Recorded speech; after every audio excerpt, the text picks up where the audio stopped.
Hi, this is a phrase I think you probably haven't used before, finding a normative basis, or it'd make more sense to say finding your normative basis. In all fairness, full disclosure, I borrowed it from another book that I use in another course in healthcare ethics. And this writer, Michael Panicola, entitles his chapter The Bases for Our Decisions and the Role of Discernment. I've always found it to be a real useful chapter, and I wish I had it available for you to read, but no need for you to buy an entire book on healthcare ethics just so you can read this one chapter. So I'll try to give you a brief overview of the chapter. It asks the question, on what do you base your decisions? Now, he says whether you tend toward virtues or principles or consequences, and as you read over this next couple of weeks, you'll learn more about the differentiation among those three things. Or if you use some combination of them, underlying every ethical decision is your normative basis. So, our normative basis tells us which virtues we should develop, which principles we should apply, what consequences are the most desirable, because that's how we're going to make our choices whenever we're confronted with a dilemma or a conundrum that calls for a decision. You have to have a criterion for discerning the right thing to do, and that's the normative basis. And without that, in fact, Panicola says there would be no ethics because there would be no criteria for making ethical decisions. H. Richard Niebuhr is a theologian you may have become familiar with by now. He has a brother, Reinhold Niebuhr, who wrote as well. But Richard Niebuhr's last book, published posthumously, is called The Responsible Self. And in that book, he says when we're confronted with an ethical situation, there are always two questions to ask. And I found this appropriate in healthcare, which I teach, and also to any other setting in the Christian's life. Um, he says, first, you try to discern what is it that's going on? Why must you have some kind of a response? And he urges you to take time to look at everything, look at the entire picture. Don't jump to quick decisions when you're dealing with ethical dilemmas. And once you've completely surveyed the situation and learned all you can, then you ask yourself, now, what is the appropriate response or the appropriate ethical response, you might say? And that's how we learn. We use the criteria to define what's going on and to lead us in our response.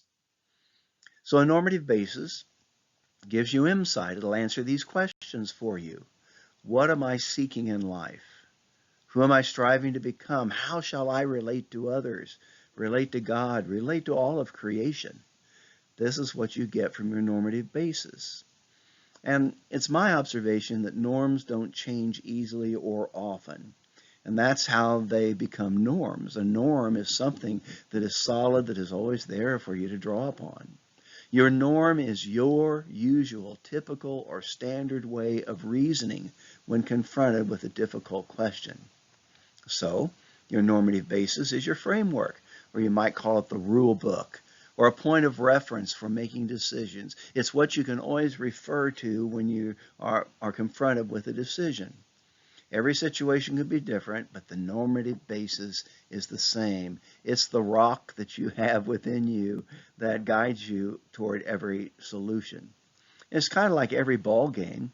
It may be played on a different field, but the rules don't change. If you're playing basketball or football or baseball, they each have their own rule book, and the rules are the same from field to field. That's one of the things we teach our children when they're participating in the little league stuff when they're kids. So everybody has a normative basis for living. That's the thing we're trying to establish here. And you might ask, but if we each have a normative basis for living and an ethical life, why don't we all lead ethical lives? Good question. Think about politicians or preachers or athletes or anybody you know. If we all have a normative basis for living in an ethical life, why don't we all lead ethical lives? And there's several good reasons. Here's a few we might draw from. One, we are imperfect people. And so sometimes we lack the moral strength and the courage to follow what we know inside ourselves is right. I wonder if that's so much what some of the office holders are struggling with today, as we're in such chaos in our government. Well, sometimes we really don't know the right thing to do, that there's not enough data in our normative basis to inform us how to make a choice. Sometimes we don't have the ability or the energy to follow what we know. It's just too hard to do the right thing. And so we find some way to equivocate and work our way around it. And another reason is we can just be simply short-sighted about ethics and morality. We have moral myopia. We can only see the stuff that's closest to us because that's all we have to look at. And as our world gets bigger and bigger and we have more and more challenges, we say, that's too hard. I don't want to do that. It's good to remember that every action we perform in life is directed toward a particular goal. We have short-term goals and long-term goals, but our fundamental goal is the one that never changes. The short-term goals change, but our fundamental goal does not. And so what is the fundamental goal? Well, Aristotle would say it's asking, what is the goal of human life? And we could answer, and not flippantly, if I were teaching a group of high school students, they might say to have fun, but really it might be to be successful, whatever that means to you, to be smart, to be compassionate, to love others, to be in love. Do these give meaning to your life? If they give meaning to your life, then somehow they have to do with the goal of your human life. Our fundamental overarching goal in life, as stated by Aristotle, the philosopher, is human flourishing. And flourishing means just becoming, I don't want to be trite, but becoming all that we can be as full human beings. He says all other goals should point toward this larger goal. It's good to live a good life, as we said there, in relation to others, to God, to creation. But our fundamental overarching goal is the long view that prevents moral myopia. Or as we said back during the civil rights days, keep your eye on the prize. Always keep your eye, as some Christians will say, keep your eye on the cross, and everything else that you choose to do will be going in the right direction. But sometimes we allow something less than that to be our goal, for now, because it's easier, because we don't have the energy, or for whatever reason. But we allow something else, something less, to be our goal, and it's not as helpful in guiding us in our ethical decision making. The Greeks called it eudaimonia. Um, they said happiness is something that is to be sought for itself, not just as a means to something else. Happiness is the end. It is not the means. Happiness is what they mean by having a well-formed character that produces a life of virtue. And so Aristotle and those that writing around the same period saw a very close relationship between happiness and virtue. Virtues are those things that create us as the persons we want to be, and that is what puts us in a position or a state of happiness. Jesus spoke of love as the source all the time. You know, in Matthew 22, he said, you must love the Lord your God with all your heart, with all your being, and with all your mind. This is the first and the greatest commandment. And the second is like it. You must love your neighbor as you love yourself. The love of God is expressed in human relationships. So it doesn't matter if you're quoting Aristotle, if you're quoting Jesus, or if you're quoting H. Richard Niebuhr in 1960s, or anyone else we might read and talk about today. That is the essence of human flourishing. Now, a couple of movies I remember, and I apologize if they're older. I'm afraid I'm not very good at keeping up with movies, but Castaway with Tom Hanks was the one where he ended up stranded on a lost island nobody could find. There was nobody else with him. And he found himself desperate for relationship. He was just disintegrating. His ego was disintegrating because there was no one to be in relationship with. And so finally, he found among all the packages that came ashore a soccer ball, and he made that soccer ball his friend and gave him a name, and he talked to him all the time. And when he went to leave the island, finally to cast his lot upon the sea and build a raft and go, the ball went with him. And when the ball accidentally got dislodged and lost during a storm, he felt utter despair. That's a crisis in human flourishing, when there is no other to whom we can relate. It's similar in the movie I Am Legend, where the earth is completely devoid of people except for one person. And he is working to find meaning in life without other people to relate to. So to truly flourish and show our love of God through loving our neighbor, that means we have to be in right relationships. That's another piece of this, according to Panicola. And right relationships, the ones that we strive to maintain in our lives, are grounded in love, respect, dignity, and justice. Those are very important principles. And these are the essence of being a virtuous person. You live in right relationships that are grounded in love, respect, dignity, and justice.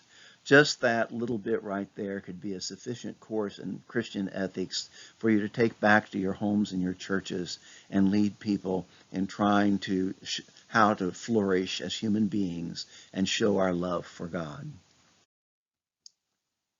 Well, being virtuous is the goal, Aristotle says, and you and I, especially if we have much Calvinism in us, we might resist that goal of becoming a virtuous person because it sounds like we're trying to become something really significant, successful.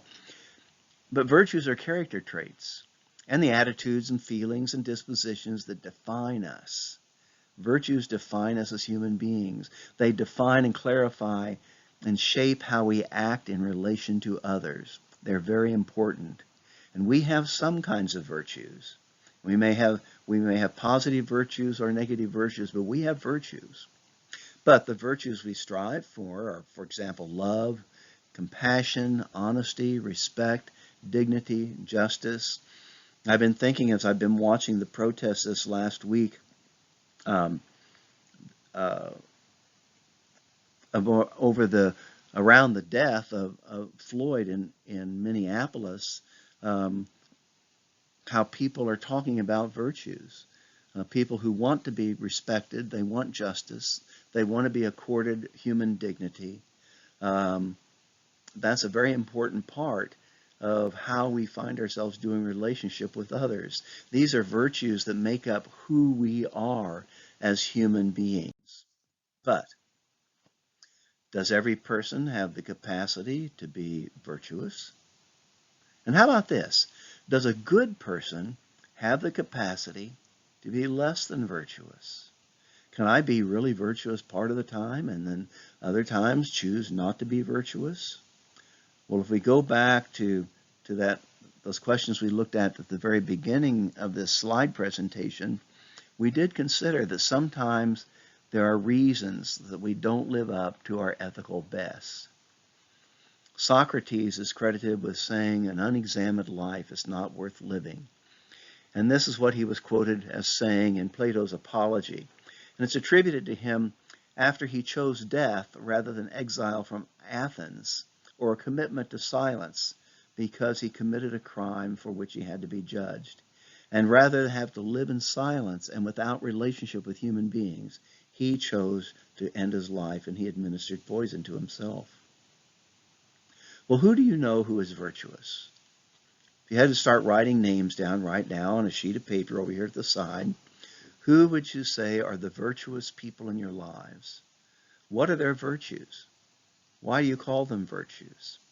And we would say, we'd call them virtuous prima facie. That means until somebody else might refute it, because you might say one person is really a fine man and another person would say, oh, you don't know him like I do. So we say until refuted. But who do you know who is virtuous and why do you call them virtuous? There are a number of dimensions of human life, Panicola points out. This is kind of the holistic view of a human being. You may have seen it in other contexts, but these are all the different dimensions of who we are: the physical, psychological, emotional, social, spiritual, intellectual, moral, responsible self. And there are corresponding virtues that define us as persons, virtues that derive from each of these dimensions of life. I remember this as a kid. I don't know if any of you were Boy Scouts, but when I was 11 years old, one of the first things I learned was a scout is all of these things, these 12 virtues, are what were taught us through the scouting program. And it was intended that these would raise boys into becoming virtuous men. If they learned to be trustworthy and loyal and helpful and all of these others, these were the essential virtues at that point in our lives. Now, principles have a role in this. We list principles, consequences, and virtues as separate ways of thinking ethically, but principles have a role in our being virtuous persons. A principle is a fundamental truth or proposition that is the foundation for a belief system or behavior or for a chain of reasoning. Now that's an awful lot of words. I looked at that and there's too many prepositional phrases there to make it easy to think through. But it really means we'd say, well, what are the basic principles of Christianity? Don't you think you could write them down, what you think are the basic principles? And there might be lots of other nuances and extensions theologically that you could talk about, but what would you call the basic principles, the essence of Christianity? And then once you did that and made that list, you can ask, how can I describe the Christian life without citing these virtues? The Christian life is defined by a set of virtues. Now, Panicola, who is a Catholic healthcare ethicist, says there are two overarching principles that control our lives. Not control, but they govern our lives: human dignity and justice. Now, there are many other principles, then, that flow from human dignity. If we keep our focus on human dignity, these other principles will be characteristic of how we relate to other people. We will value the sanctity of life. We will believe in beneficence towards others, veracity, the truth-telling, and you can read through the others that are here. Now, Panicola lists these because he's in healthcare, and there are others we could list, but this is a good list of how in healthcare we strive to preserve human dignity to individuals. We ensure that these principles are held up in the care of every patient. We look at justice. We have another set of principles, and these are listed here. We believe in the common good, solidarity, equitable distribution of goods, of resources, the preferential option for the poor, a strong Catholic concept. These are the principles that come from the overall principle of justice. Now, these are all part of who we are holistically. The big picture of this virtuous life includes these three things: what you are trying to accomplish ultimately in life, who you should become or strive to become as a person ultimately in life, and how you should or strive to act in relationship to others. Now, how would you use principles in moral decision making to develop yourself in a virtuous life as defined by those three questions, Every time you make a decision that's an ethical decision, what is it you're trying to accomplish in life that's reflected in that decision? What is it telling you about who you are becoming as a person in that decision? And how does it demonstrate to others how you relate to them in trying to make ethical decisions and behave ethically? There was a chart that Panicola put in the book, and I tried to duplicate it here. But he talks about these concepts of human flourishing. We've talked about that. Right relations, becoming virtuous, and acting virtuously. And he shows arrows going back and forth, which means all of these inform the others at all times. None of them stands alone, but they are constantly informing one another. And then he put under each one some principles that would inform them. The love of God, love of neighbor. And he might list virtues that are necessary for right relations and principles that foster right relations. Begins to clarify the relationship among all of these virtues and principles and even consequences that we talk about when we are talking in the framework of the ultimate goal of life being to flourish. He also says when we talk about a normative basis, remember our holistic self. We listed all those traits of a person, but this wheel you may have seen in other places. I've seen this around for many years, but this is a way of demonstrating through the use of Venn diagram how all of these are linked together and create the individual. None of these is absent as we are an individual person. We need fulfillment in all of these areas. So let's get down to it. How does your normative basis influence your moral decision making? That's how the chapter started out. And it's through another virtue. And that other virtue is discernment. That is how we make good decisions, by using discernment. Now, that's a word we use often in Christian thought and Christian interaction and social interaction. We say we want to discern the Holy Spirit sometimes. Well, what does that mean? Just what does that word discern mean? Here are some ways I've thought of that we use it. Discernment, it's more than noticing something or seeing something. It's the ability to judge well. Discernment means we're taking in all of the nuances and complexities of a situation. It means we're using imagination and gathering more information. It means we are perceiving and distinguishing varying degrees of value as we see things among which we must choose in this life. And we see that it's both a spiritual and a moral exercise. This is what happens when we are trying to be discerning in our moral life and our ethical life. By the way, moral and ethical, we can define them differently. I'm going to more often than not use them interchangeably, however. It's one, you'll read in Lovin, one of your textbooks, that one word comes from the Greek and the other from the Latin. They were intended to represent the same concepts. It's just over time we have made them different. For example, one philosopher I know says that ethics is what we do when we are using our morality to make decisions. And that may just be equivocation. Levin says, really, they're the same thing. Let's just use them the same. So that's what I'm doing right now.